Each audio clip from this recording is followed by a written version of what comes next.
مانگی ڕەمەزان کە تایبەتمەندیەکی زۆری لای موسڵمانان هەیە هەموو ساڵێک دەستپێکردن و کۆتایی هاتنی ڕاجیایی لەسەر دروست دەبێت بۆ ئەوەی بشزانرێت کەی مانگی کۆچی دەست پێ دەکات لە ڕوانگەی فەلەکیەوە خوێندنەوەی جیاوازی بۆ دەکرێت. بە بڕوای شارەزایان و پسپۆڕان یەکێک لە حیکمەتەکانی ئەم ڕاجیاییە و چاودێریکردنی مانگ لە هەموو مەراسیمە ئاینیەکاندا نوێبوونەوەی بەردەوامی ڕوحی موسڵمانانە تا لە حاڵەتێکی دیاریکراودا چەقبەستوو نەبن و بەردەوام هەست بە زیندوێتی ئاینەکەیان بکەن. سوڕانەوەی مانگ بە دەوری زەویدا هەموو 28 ڕۆژ جارێک وا دەکات کە لە سەربانی ماڵەکانی خۆمانەوە هەست بە جوڵە و بەرزبوونەوە و نزمبوونەوەی مانگ بکەین. ئەگەر لە ڕووی تیۆریشەوە لێی بڕوانین و کاتەکانی بگێڕینەوە دواوە دەردەکەوێت کە مانگ و ڕۆژ زۆر لێکەوە نزیکن. ئەو نزیک بوونەوەی مانگ و خۆریش لە سەرەتاوە ناتوانرێت بە چاوی ئاسایی ببینرێت بەهۆی تیشکی بەهێزی خۆرەوە، بەڵام پاش تێپەڕبوونی 14 کاتژمێر دەتوانین بە چاوی ئاسایی بیبینین، بە تایبەت پاش خۆر ئاوابوون.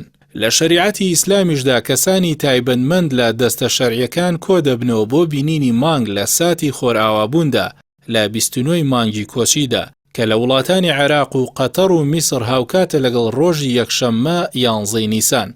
ئەمە ژوا دەکات بە چاوی ئاسایی مانگ نەبینرێت، بۆیە جوودبوون ڕوو نادات. نوێبوونەوەی مانگ لە کاتژمێر 4 و 31 خولەکی ڕۆژی 12 نیسان دەبێت بە کاتی عێراق. ئەوەش دەبێتە هۆکاری ڕاجیایی لەسەر دیاریکردنی یەکەم ڕۆژی ڕەمەزان لە جیهان و هەرێمی کوردستاندا.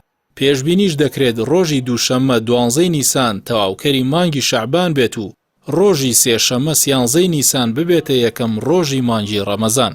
لەگەڵەوەشدا لە هەندێک وڵاتی دیکەی عەرەبی لەوانە عەمان و ئیمارات و سعودیە و ئەردن و سووریا و لیبیا و جەزایر و مەغریب و مۆریتانیا و وڵاتانی دیکەی ئیسلامی قاڕەی ئەفریقا مانگی شەعبان دواکەوتووە، واتە ڕۆژی دووشەممە 12 نیسان تاوکەری مانگی شەعبانە. هەرچەندە لەوێش بە ئاسانی مانگ بەچاو نابینرێت، بە پێی ناوەندی فەلەکی نێودەوڵەتی بە ئاستەمیش لە ڕێی تەلەسکۆب و لە وڵاتانی ڕۆژاوای عەرەبی و سوودان دەبینرێت. بۆیە لەم حاڵەتەدا دوو ئەگەر هەیە، یان ئەوەیە دەستە تایبەتمەندەکان لە ڕێی تەلەسکۆبەوە مانگ دەبین و ڕۆژی سێشەممە 13 نیسان دەکەن ڕەمەزان، یاخود ئەو بڕیارە نادەن و یەکەم ڕۆژی مانگی ڕەمەزان بە ڕۆژی چوارشەممە 14 نیسان دەستنیشان دەکەن.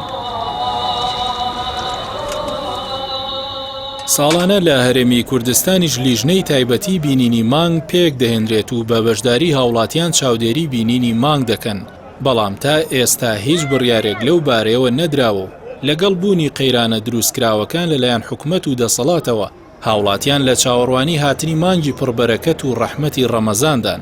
لەگەڵەوەشدا دڵە ڕاوچیانە لەبارەی ئەوەی بە بیانووی کۆرۆنا و حکومەت داخستنی مزگەوتەکان درێژ بکاتەوە و نەتوانن پەرستشەکانیان بە دەرونی ئارامەوە لە مزگەوتەکاندا ئەنجام بدەن. درێژترین ماوەی بە ڕۆژووبوون بۆ ئەم ساڵ لە وڵاتی فینلەندایە کە دەبێت 23 کاتژمێر و 5 خولەک بە ڕۆژوو بن. هەروەها کورتترین ماوەی بە ڕۆژووبوونیش لە شاری ئۆشوایایە لە ئەرجەنتین کە 12 کاتژمێر و 23 خولەکە.